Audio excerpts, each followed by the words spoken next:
안녕하세요. 모로코에서 온 파티마라고 합니다. 만나서 반갑습니다. 우!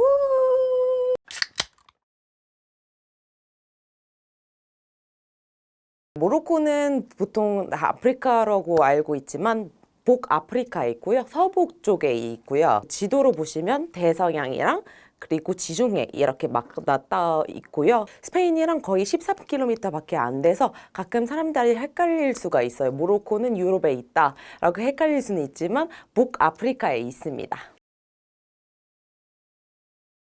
모로코는 아랍 나라이기 때문에 그리고 수많은 문화를 거쳤기 때문에 거의 한 98% 정도가 이슬람교를 믿고 있고요. 옛날부터 이슬람 국가였다 보니까 옛날 문화라든지 아니면 음식이라든지 이런 것들은 거의 다 이슬람교에서 영향을 많이 받아서 이슬람교를 믿고 계신 분들은 돼지고기라든지 술을 드시지 않기 때문에 정통 음식에 그렇게 들어가진 않아요. 그 외에는 다른 고기는 거의 다 먹는 거죠. 그래서 보통은 저희 모로코 음식을 대표하는 음식들은 거의 다 소고기부터 양고기, 닭고기, 생선, 칠면조, 오리고기까지는 보통은 돼지고기 빼고 거의 다 드신다고 보시면 돼요. 네, 보통은 모로코의 경제가 먼저 농업이랑 인산염이랑 그다음에 관광을 많이 유지하고 있어요. 경제 자체가. 그리고 수많은 것들을 수출하는데 그중에 먼저 기계, 그다음에 차량, 그다음에 농업은 생선까지. 심지어 제가 막 엄청 찾아봤더니 일본에서 제일 많이 수입하는 참치가 모로코산 참치래요. 예, 그만큼 생선이랑 농업 생산들을 많이 수출하고 보통 야채나 과일 많이 수출을 하는데 모로코에서는 올리브 종류가 되게 많아요. 보통 한국에서는 와인 잘 마시는 사람들은 그 그린 올리브 밖에 모르고 약간 빵에 관심 많으신 분들 블랙 올리브 막 밖에 모르시는데 우리는 흰색 올리브, 초록색 올리브, 빨간색 올리브, 그리고 검은색 올리브 이렇게 엄청 종류가 많아요. 네. 그리고 엄청 많이 먹어요. 그래서 곳곳에 올리브 나무를 볼 수가 있어요. 좀 약간 농담 하나 해드리는데 처음 한국에 왔을 때 어떤 친구가 나한테 귤 먹어라. 우리 한국 귤이 너무 맛있다.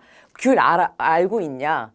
근데 찾아봤더니 모로코가 귤을 수출하는 나라 2위예요. 2위 전 세계적으로. 그리고 유럽에서는 야채를 많이 수출을 해요. 그래서 2020년에 그때 한참 팬데믹이었을 때는 나라가 붕괴가 됐잖아요. 우리 모로코는 거의 한 3개월에서 6개월 정도 붕괴가 됐는데 그때는 엄청 심각한 상황이었기 때문에 수출, 수입 이런 거 다 막았거든요.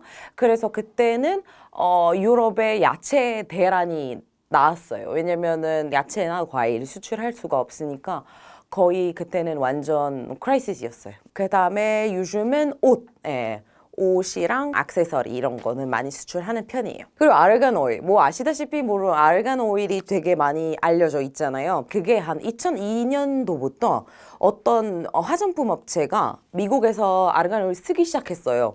그때부터 아르간 오일에 대한 인식이 너무 좋아졌고 2002년도부터 거의 많이 수출을 하는 편인데 아르간 오일은 북쪽에 있진 않아서 모로코 남북에만 있거든요. 먹을 수 있는 아르간 오일도 있고 화장품에 쓰이는 아르간 오일도 있고 그리고 약에 쓰이는 아르간 오일 따로 3가지가 있어요. 그걸로 계속 만들어서 그 지역이 조금 분부해졌고 조금 많이 좋아졌어요. 거의 나라가 좀 무역으로 많이 먹고 살긴 해요. 보통 정통 음식이 다 오래 걸려요. 좀 재워놔야 돼요. 그리고 정연고추 엄청 많이 넣어요. 꿀 쿠키. 한번 꿀에 담갔다가 나와요.